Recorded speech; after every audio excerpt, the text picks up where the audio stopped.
Hello viewers, how are you doing? My name is Dog Vikela. Welcome to the People's Buzz, Buzz Revanu, Buzz Renyu, Buzz Rinokutakura kubva munzvimbo dzakasiyana-siyana. Munenge muchienda kudhorobha, munenge muchibva kumba muchienda kudhorobha. Tichikutsvitsai padestination yamunoda, tichidiscussa nyaya dzinoitika mumaraini matinogara, mumba matinogara, kungava kupikwa tiri kwese. Nhasi muchirongwa tatakura vabereki kubva kuCity Center CBD Harare, takananga kuSouthly Park. Topic yatinayo, itopic iri very serious, but haisi serious mazoitaritsa because ndo zvinoita kuti zvinhu zvifambe zvakanaka handiti. Pane nyaya inotaurwa every day, sanctions. Tiri kutambura. Iye zvini ndatumirwa message zvikanzi ufa hakuna mafuta, hakuna paufa wasikwane. Handiti upenyu hwaoma handitika. Saka toti isusu ndiwo eri masanctions aya atichita panguva yakwama noti vanhu takutambura. Ukaona nyika yenzi haichakwanisi kushandisa mastadiums kuti nyika iyo yatambura. Handiti masanctions here kana kuti maybe bad governance. Inini ndinoona sekuti bad governance. Nekuti kana takazvitarira kubva tichikura hongu taingonzwa kuti vana Smith vaitidzvinyirira vachizodai vachidai, asi handinambobvira ndakatenga kana kuti takaita raini reupfu mutaundi. Iye zvinochitarira imono kuti tiri kuita line, tiri kuita queue paupfu, tiri kuita queue padhiesel, everything tiri kuita paqueue, hapana chinhu chatisiri kuita queue. But iwo vanenge vangazotarira takatarira futi nguva iyai takafarira isusu tichiti tabvisa Mugabe, but takazozviona futi toona kuti Mugabe anga right. Takafarira n'anga yakabata mai. Because Mugabe isati kuti anga right, pane zvimwe zvinhu zvaaikwanisa kuti izvi zvandizvidi, aitodeclare kuti izvi handizvidi. Because Mugabe akasiya mafuta achiita $4.59. Mugabe akasiya achiti shandisai 1:1 because anga akabhonda mari iya ine 4 million. But kuchizouya vana Mutuli vakazoya vakuti mari dzakasiyana, which means kuti mari yangu inini yandandakaisa yakabva yatorohwa. But vanhu takangonyarara. Tochibva ipapo futi Mugabe tomutisa anga anyanya kugarisa zvake, but taiona kuti aive nerudo nevanhu. Aive nerudo nevanhu achitonzwira vanhu tsitsi, although zvake taizomuti wanyanya kugarisa iwewe. Zvino pane varume avava, varume avatadza. Zvese zvine effect. Bad governance, masanctions, zvese zviri kukanganisa, zviri kuita kuti upenyu hutiomere. Pabad governance ka vaMugabe ndinoti vaive nani. Kwazi nini kubva ndichizvarwa handinambofira ndakatambura like matambura andiri kuita right now. Even vana vangu ndaikwanisa kuvaitira zvinhu zvese vaMugabe vari vapenyu. But kubvawo pavakazongobva pachigara ndogunotadza kutengera mwana kana zepi chairo. Then pamasanctions wo because pane vari kuzviti vane makeys ekuti vakakiya, so zviri kutoaffectawo dai pakinurwa ipapo zvinoita kuti zvinhu zvisununguke, tikwanise kubhadhara vana maschool fees on time, vana vakwanise kudya chikafu chakanaka like chatakakura tichidya isisu, vakwanise kupfeka hembe dzakanaka, tipindewo mana topics, tipindewo mana edgars, mana jets, but ezvinezvi takuenda kuhodha bhero ndokwatakutsokwanisa kuti vanoenda kukwanisa kupfeka. Ndizvo shezvo right. Saka inini ndoda kuwisisa chinhu one handiti imimi neruzivo rwenyu handiti mukoma chisha munounderstand about masanctions, handisida kuti mundiudze kuti mati answer wrong iri correct. Ndoda understanding yenyu kuti chicha munowisisa about masanctions. Right. Zvichingotaurwa ndofunga yatove songwe inokwana edheketi ichingotaurwa yesanctions. Mambotaura vaMugabe vakamatadza kumabvisa masanctions. Vakauya vakati new regime hanzi restore legacy. It's now worse. No legacy because of these sanctions. Achitaurwa masanctions anonzi masanctions enyika, but paanonyorwa anonzi ane vanhu. Saka ipapo zvino confuse. Yes, kwataurwa nemaki, but nezvamambotaura kuti mastadium taakutohaya toona sekuti kiya inenge iri kutonyatsokiya. Dei akiya ikasvika painonyatsokiya kuti tichizoona kuti nokuti zvinoreva kuti zvashaya moyo moyo kuti vanhu vahwikwe kuti kune vanhu, because every sector tikaenda kuutano zvinochemedza. Isu tichitaura tiine vanhu vatinofunga kuti kunotaurwa kuti kune machurch council anomirira, but tiri kushaya prayer inoita unlock kuti vanhu vatendeuke vagone kunzwisisa kuti tiri kutungamira vanhu vakafanana nesu. Inini hangu maonero angu ndichida kurerekera kubhaibheri nokuti ndokwachakabva tese. Mupenyu kana utungamiriri husingatye Mwari hanzi nyika inochema, nekuti nzara iri kutaurwa nevanhu in all means.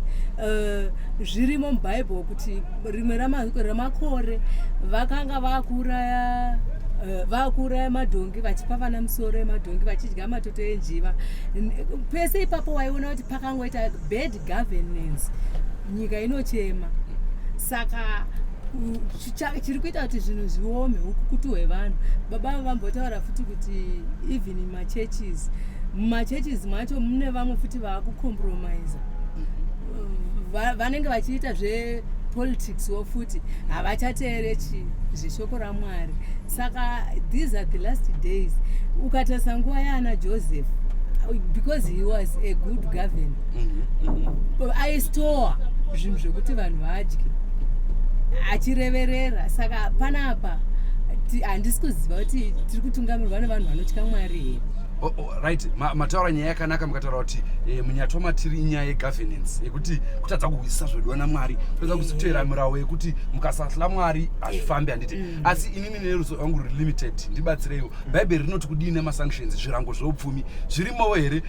Pane here pamaisenzi aimbotemegwa vanhu zvirango kudana Mwari kudana? Handizivi mubhaibheri kana nemadzisha aitonga. Zvirimo kunokuti kana sezvandiri kutaura kuti kana munhu achitya Mwari pane provision yaitonzi endai munotora gomo rakati. Saka kana musiri kutya Mwari munotovengwa even nevavakidzani. Ndotora example yevana vaIsrael vaitya Mwari. maEgyptians pane time yakasvika kuvapa gold, vamwe vakatosiya chitendero chavo chechiIjipita vakatera Israelite Christianity. Saka kana musingatya Mwari izvezvi vanhu vakuuraya vanhu vachida kutsvaga pfuma. Munozonzwa kuti pabhodha pabatwa munhu chine nyaya yenzara. Tichikura isusu I think tisi maboni futi. Takura tichingozwa kuti kune masanctions kwakatakazvarwa. I think ma90s ko pakangouya isapo something. Kwanga kune masanctions. Vamugabe vaigona kuaenda. Nyangwe akanga ariko but vaigona kuona but ariko this time ari too much. And ari kutotadzika bozi. Ora kwakamonzi kwaita diamond kwa chiatu. Raigona kubatsira nyika yese nevasiri muno nevari kupi but zvinhu zvakatadzika.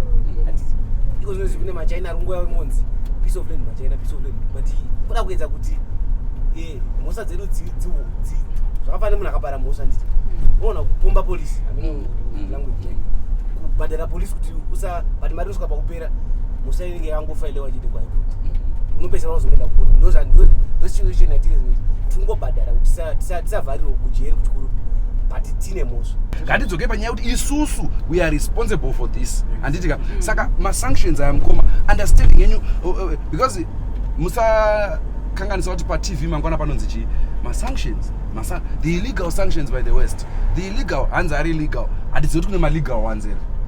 Ende malegal ones acho akauya pamwe tinotovharwa Zimbabwe. Right, mukoma understanding yenyu yemasanctions. So far inanza ndani anza. Hamtati mane answer munongoziva kuti haspo. Anza chacho handina because vanawo masanctions anonzi asi ini kwandiri pamwe ndinogona ndinawo but ari indirect kwandiri. Ari kukonzereswa nari kwaita nyaya dzake. But masanctions haane varidzi. I think angori nevanhu less than 100 Zimbabwe yese izvo. But hameno turangani population yedu but ingoaffecta nemwana azvarwa nhasi. Ari kungozvarwa aranda sanction. Right, hanzi nezaki kune $7 billion iri locked kuzhe. 7 billion yakawandisa. Yakawanda kudarika budget yeZimbabwe. Budget yedu iri pa 4.3 I think andisikakanganisa. 3.4 ndakanganisa number 3.4. 7 billion iri kuzhe. Azvanzi yangu. Kwai pane vanhu vakaluta vakandoisa kuzhe vakachengetera kuzhe kuma offshore accounts zvataurwa neZimbabwe Anti-Corruption Commission. Muzoti nyaya inini iri kunyanya kundinetsa ndeyekudaisa. Ndini pandiri panapa ndiri ndina baba mumba. Baba havanawo kana sei here yavanogona kutaura. kuti mai mafambiro enyu aya handimade, mai budget dzenyu idzi handidzide. Ini chikundinetsa ndechekuti government yedu, baba vedu vari kuti baba now havana kana say about the price. Inini now nditori munhu ane vana ndikuendesa kuchikoro handiti, but handina kukura upenyu hwekutamburira like my brother at time I born free. Ndakakura upenyu hwekuti ndaiwana zvese handiti, but now ndiri kutadza kuendla vana vangu zvavanoda. Kana uniform chendo tadza kuitenga next year ndine form 1 ndiri kutokrikika kuti why, but president havakwanisa kutaura kuti maprice enya anyanya. Nhasi munhu akangofunga kuti this bag ndida kuita $25 US handina, hapana kana control, ndiri kungomuka ndakananga ikoko. Saka 7 billion iyi ndobva yaenda kunze kwenyika, hakuna munhu, hakuna control. Zvese zvandangofunga ndiri kungoita because handina anondidzora. Pakaitwa anti-sanctions march, pakaitwa million men march kare pakaitwa restore gas, pakaitwa imwe march yakazoitwa futi gore rapfuura irori yema-sanctions. Makamboparticipate here kuinda kuma-march ema-anti-sanctions? Tinototya ini, kutotya chaiko.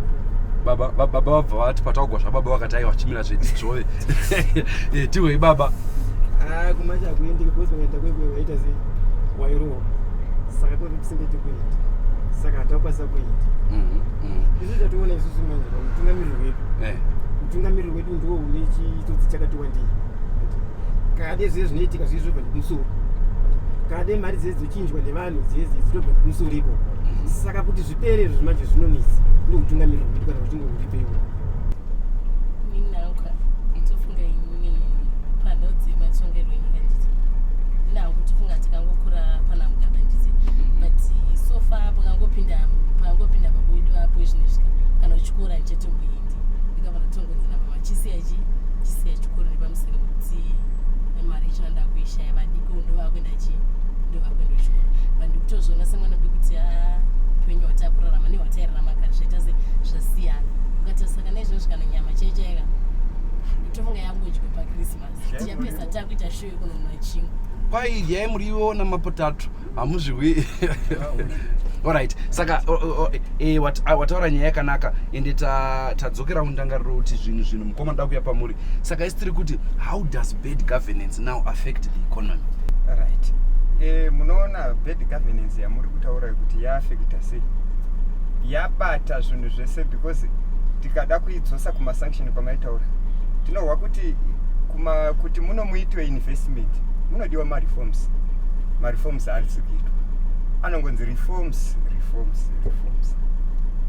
Time iri kuenda vanhu vari kuchema, action irodiwa. Ndakahwa baba pavakagadzwa ndaivako kunational sports tichipemberera tichiti zvinhu zvaita vachiti I must hit the ground running fast, Zimbabwe haichazodzoki payaira. But now tikatarisa neimplementation indaifunga kuti leader vakaona role model wavo our former president, the late former president, kuti vaishandisa authority. Taiwa ivavo former vachitaura kuti handisi kuona akakodzera kuti ngachitora chigaro ichi, tikafunga kuti ndezvekungova selfish, but nokuda kwekuti hapana implementation yezvinhu. Zaki yamataura iyi ine vanhu vakawandisa vakaprobwa nezaki yamambotaura, hapana zvatakaona zvakaitwa nawo. Tinana former minister Mupfumira hatina chatakaona, kubva kurestore gas vanachomba hatina chatakaona kuti vari kujerere izvozvo. Saka tinogwadziwa tongozoona senge kupedzerwa nguva vanhu tichitambura, asi tiri kuchema kuti baba tinemi itai something, hapana chiri kuimplementiwa. Zvinongonyogwa zvotaugwa wotozoona kuti hakuna chiri kuitika, ingori ngano. It's like a debate radi rinongoitwa rosara rakahenga, yet it's a country which is supposed to run.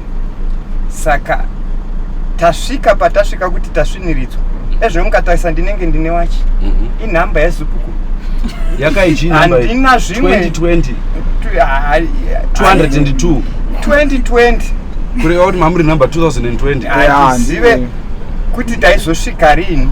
Saka panapa it's like a miracle. zvokwadi nyika yoita matatu avanga vari pamberi ini ndinotoveka zvokwadi naye Mwari. Right, isusu sevanhu veZimbabwe handiti tine here zvatogona kuita, tine here apart from kuti tinamate handiti tinoita tokwanisa kuita kuti tibve munyatwa yatiri kana kuti atovamo mukoma mamakamirira mubvunzo ini ndandangokuonai kubva zvandatanga iwe ndo watouya handina zvawanda zvekutaura what I can say ndezvekudai so problem yatinayo yazva macontributions akuda izvi masanctions ane effects yawandisa taurisai mukoma masanctions aya ukada kunyatsoziva kuti anobva papi I think pane nozizitera inamboita zvangu history kusvika grade 7 ndichiita history sananyasa kuudza kuti zidhera iyi inonzi chii Zimbabwe Democracy and Economic Recovery Act yakaiswa States of America Washington DC kusita mamwe masanctions akanziwa anonzi targeted sanctions that's cheap propaganda kutamba nebrains evanhu because haasi targeted sanctions akaiswana naEU nemacountries ese ari vanoshamwaridzana nenyika idzodzo nebritain chikonzero chaita kuti masanctions aiswe nyaya yeland reform yakaitwa musi kunyepere aiwa ndizvo zvandeyande muno makapombonoka kuti macontributions saka kutorwa kwakaitwa minda negovernment yange iripo yeZANU-PF First Republic understand varungu vakarwadziwa nazvo zvakaitwa izvozvo saka vakaisa masanctions aya ane effect yekuti pane bank rinonzi African Development Bank even World Bank IMF you understand havabvumidzwi kutrade and kupa Zimbabwe chikwereti just because why ukada kutarisa kumabhodi ese mabhengi ana IMF African Development Bank World Bank ma-Bretton Woods institutions vanogara mu-American pabhodi iro saka vane chitsidzirano chekuti no Zimbabwe haifaniri kubudira haifaniri kuwa mari saka whenever you wanna give Zimbabwe some cash vanoitisa veto power senyika iri powerful saka dzimwe nyika dzatiri kuona dzakabudirira dzine mabalance of payment dzinopiwa ana Mozambique Botswana whatever Africa yese understand dzigadzire maroads mari kunzitenge zvinhu kuchipatara mishonga maibata then muno muZimbabwe tiri kungotenga zvine cash nenyaya yekuti kune mavendettas aripo was between Britain and Zimbabwe but yakaitwa globalized neBritain kana masanctions akarova Zimbabwe saka sei kuchibva Britain America Australia Germany dzichitipa mari misi nenguva kana zvinzi masanctions akananga isu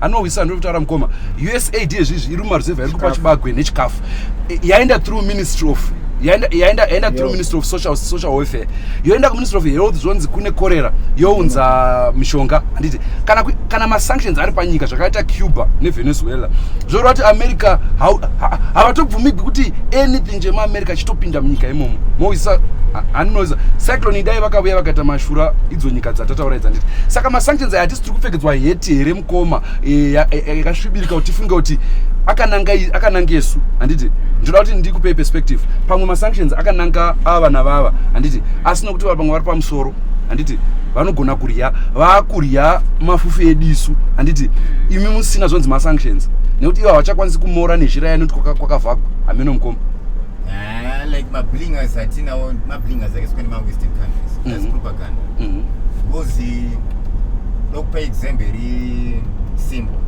pamba pakashekwa chikafu maibata mwana anochemera mama then munhu achazobata mudhara kuti vana kwaruchema nzara pana pamba saka ndochinangwa chiripo chekuti vanhu vakarwadziwa sterek vanogona kuzopandukira chi munhu ari panyanga maibata indonasa kuti why ndichidaro because varume ava vakauraya maindustry hakusina kana industry kana one Smith akasiya maindustry ine ndichiri kurangarira kuti kare taenda chinotsvaga basa kwana Loboroso ndopataidya chingwa chaitosiyiwa chine chatengwa chaizosiyiwa nekadrink waitopinda meso umo muchitonotsvaga basa uchito ukarowana basa waisenza mangwana makuseni kana ukwana chikurwadza wofuma uchitiza uchienda pane rimwe saka nenyaya yekuti varume ava vagoni kutonga zvinhu zvezvo zvamba zvati ngondongondo hapana kana chinhu hongu vanhu vangangotaura kuti masanctions haasi masanctions chandikukurambira kuti haasi masanctions pakatorwa paya minda varungu vanga vakawirirana kuti tichavatorera of course 540 maprize timba tadzitoreda akawanda zvimazvanzi masanctions but zviri kunzi kabvisai havasombotaura kuti tidzosere minda zviri kunzi indai kuma reforms amuri kunetsana pachenyi imimi tikubvisirei wewe zvinhu zvako zvauri kuita izvizvi wangoti ngangobvisa kamareforms acho naye tione kuti masanctions aya anenge ari pei Mugabe natsvangirai haana kumbobva akambobvazve but nenyaya yekuti paipa vanhu vari kungonesana chete uyu ari kuti handidi uyu achitenda handidi chandoti murume uyu kwawe iye zvino takaenda kumamainzi anenge aripo takaenda kudhiziri anenge ariko takaenda everywhere vanenge variko vakasosa ikoko saka nyange vakakwidzira munhu akakwidzirwa zvinhu zvakahana basa nazvo because anenge achingoti us ranguri kuuya wiki naujivha yakapiwa 5 million kuti agadzire solar plant tikaona kachitangwena 1 masanctions here ayo kana kuti yatova corruption katova patoneka mama zvine masanctions here mukati zvekuti munhu apuwa mari zviri pachena handiti onzi chiita masolar panel hati aoni masolar acho zvine masanctions here mukati izvi kana yes mama ini ndinoona kunge masanctions hongu aripo zvavo but nyaya iri muhombe ndeyebad governance like nyaya mataura yawiki nochivhayo right vanenge pane kaumbimbindo kakudyisana mari paukama I don't care attitude handiti kana tomboti mumba handiti mumba motongewa nani nababa handiti vana vakaita nzara zvambotaurwa my sister ambotaura apo akanochemera mai handiti kuti mai ndine nzara baba mai voudza baba kuti ndine nzara handiti baba havataura kuti ndezvako zvoone kutamba handiti like zvatakambopindurwa kunzi tiri kutaura zvinhu zviri kukwira wotoronzi kana usina chekukwidza regai vakwidza usina chekukwidzira mudhizi hazvireve chinhu zvoreva kuti chinhu chakutonge kadrama like vanhu vagara vangori nemari dzacho dzifanira kugara chipinda mudzimba mavo chinombunyikidzwa isusu vepasi vogara vari vepasi vanayo vogara vainayo ndonyaya iripo zvemashansenzi hongu zviripo zvazvo but nyaya yebad governance ndo yakanyanyisa kuipa ndosandiri kuona izvozvo right tiri ipapo regai tione small video patv pedu tozosimudzira.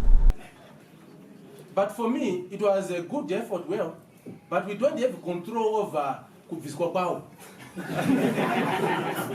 Let's deal nezvinhu zvatinogona kudini kudhila nazvo tinogona kuita zvataita.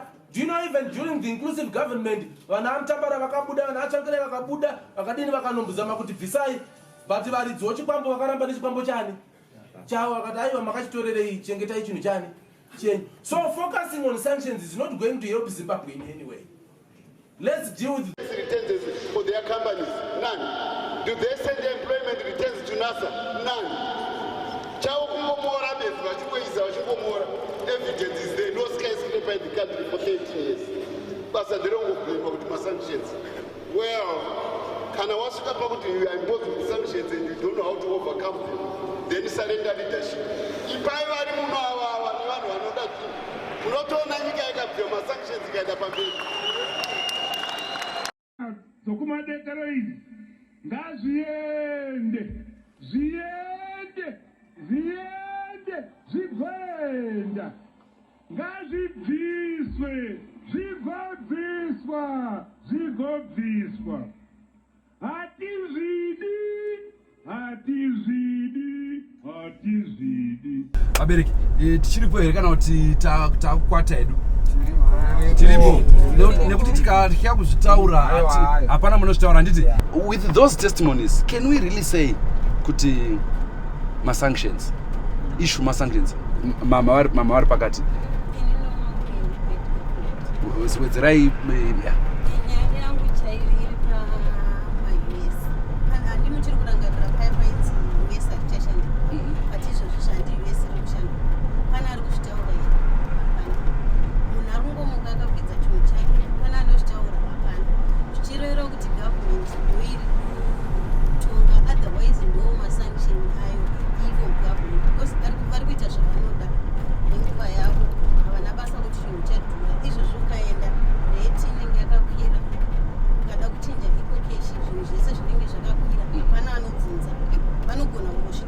ungati kuti ikoko ichi chikabhara asi mangwana ukaenda parodi unongwana zvese zviripo vanochinja vanonzi vachachinja ukaenda parodi unongwana still zviripo saka ndononge government ikugundikana ipapo pakugadzirisa izvozvo. Mukoma wane green muri kutsva sekona kwangu sezvanamutaura hai zvemasachini zigagari titoriwedzire kuti totanga kutofonyera vana vatuzana nhasi kana varikukura vanoda kutyau nhasi hatosiyane nayo tiende mberi nezvekutoita sei nezvekuiti because if you see panhau yema-us ane indoshandira kukanyemba kurequest ane pakambonzi mana June last year yes rarambwa nhasi it was on test ndowanzoya kuno 4 days per month it was on test ndoya kuno asi Saturday makuseni nandimwe munhu pa-FBC womurani mangu achitonditi kana une ma-US zvaanditoabhena kubengi kwazona information yoyo kwaurika vatiita mari kudara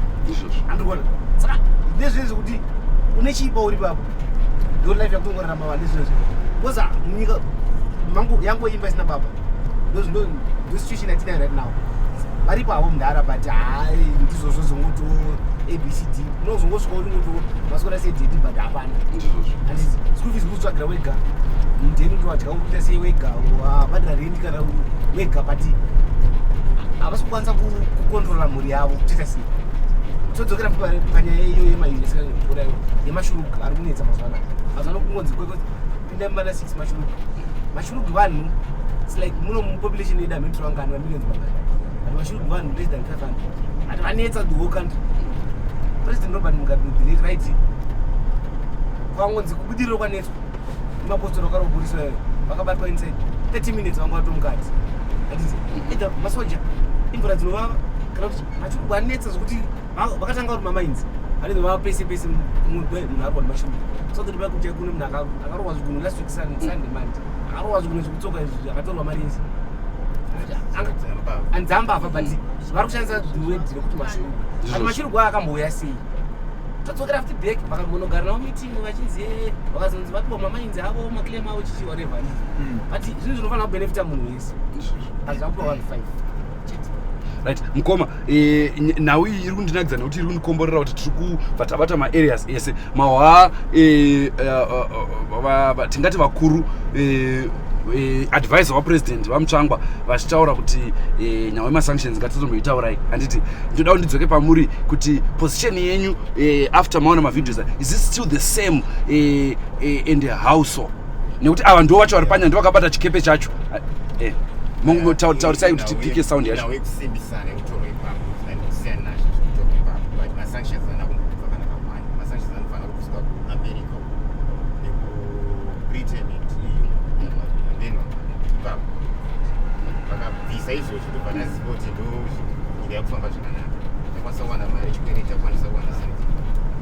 iyo vari kuti hanzi tokwanisa mahwa zvavataura yanga isiri audible vati hanzi nyika inotokwanisa kuirana zvakanaka vanhu vagotorya vagotoita mutimbwa nechikafu vagorara pasina masangenzi aripo ndo zvavataura nekuti munoona ndodzoka nenyaya yechi handi yekumacivil servants ndiri mwana wecivil servant ndakakura ndichidzidziswa namaticha maviri zvaidadisa ndaitovhaira vanhu kuti ndimai vangu nditicha ndaimwa zvimaflavor reva ndaimwa mafrizitsi asi yezvi mari yaunotambira haikwani kana kuendesa mwana wangu kuchikoro university yanzi 10,000 handiti resi yanzi 7,000 ya17,000 versus salary ye2,000 rtgs apa iyezvizvi ukatarisa pachadiwa mari yemaextra lessons kuti mwana adzidze nekuti mamaticha acho iwayo vanoshanda navo havasi kuenda kubasa vada ma-US kuma-extra lessons uyu nditicha ma-US anowana kupi atova vhenda akutengesa maswitsi muclass saka tingati ameno my sister tingati tingaramba tichizembera here kumasanctions kuti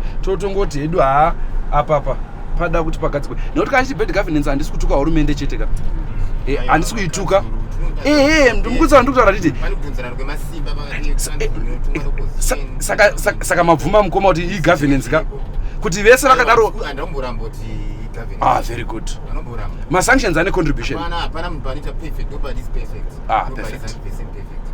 right taurai nyaya yemacancel anenge aripo mawitnesses aripo kune mastrengths anenge aina mudhara aripo right now mawitnesses anenge ainawo kuti ataure vamwe vanoti kusataura kwari kuti handiri kutonga kwawachiko understand ndokushandisa kuti ndotonga kuna na baba vasingasase saka zvakasiyana-siyana zvinokonzeka ndizvozvo.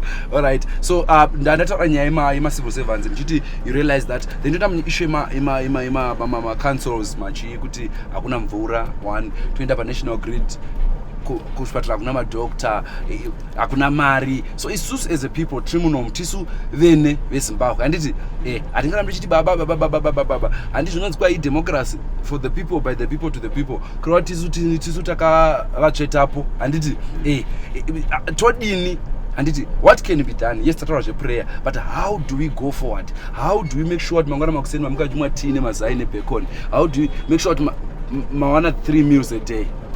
Kuda vanotozviona zvese izvi hapana chavasingatadzi kuona nimawisa pavachazviona izvi tavati vaona vachiziva kuti vanhu vakataura ndovavazotaura kuti as a solution animawisisa. What can be our solutions? What needs to be done?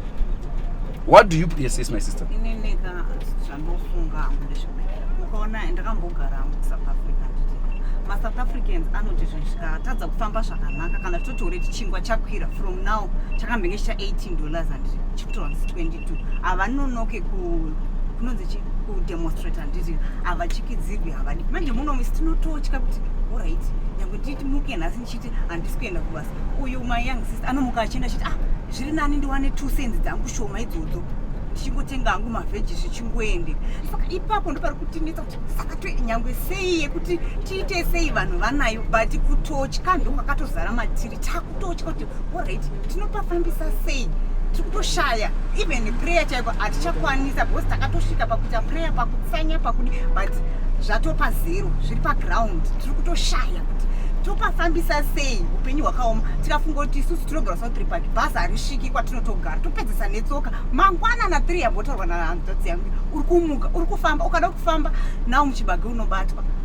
Alright, road yacho chaiyo madhaga egega unenge uchingonzi gadzirai road isu here taakanzi togadzira road kuti bhazi risvike togadzira road zvavabata zvinhu zvinobata moyo mukoma. Right, mati toita sese maZimbabwe maita zvakanaka. Tinogona kuzviandamainda zvatambenge tichitaura zvezaki zviya iri kutionesa muono wezvinhu zvinofana kugadzirwa inoda kusapotwa zakiyo. maZimbabwe tine nungo dzokuparticipata pazvinhu zvenyika yedu. Vamugabe vakazoti vabatwa besu ndo pavakazochemera constitution vakanga vakudawo kuvanda muconstitution izvo zviyanzi iri kuamendwa. Munoona vanhu vachati we are fed up but ndo zvinhu zvichawedzera futi marwadzo mangwana. We are supposed to participate pazvinhu zvenyika yedu kuti ti educatani kuti toita sei toonesana. Handimuona kuti taungana so tinoita senge tine muono mumwe chete but data tisina kuunganidzwa kudai so zvazisingambozikamwe unzi musoro ari kuona zvandiri kuona hatenga tichingotyana tichingozezana but right ndizvozvo ndosaka tichitoita show inoi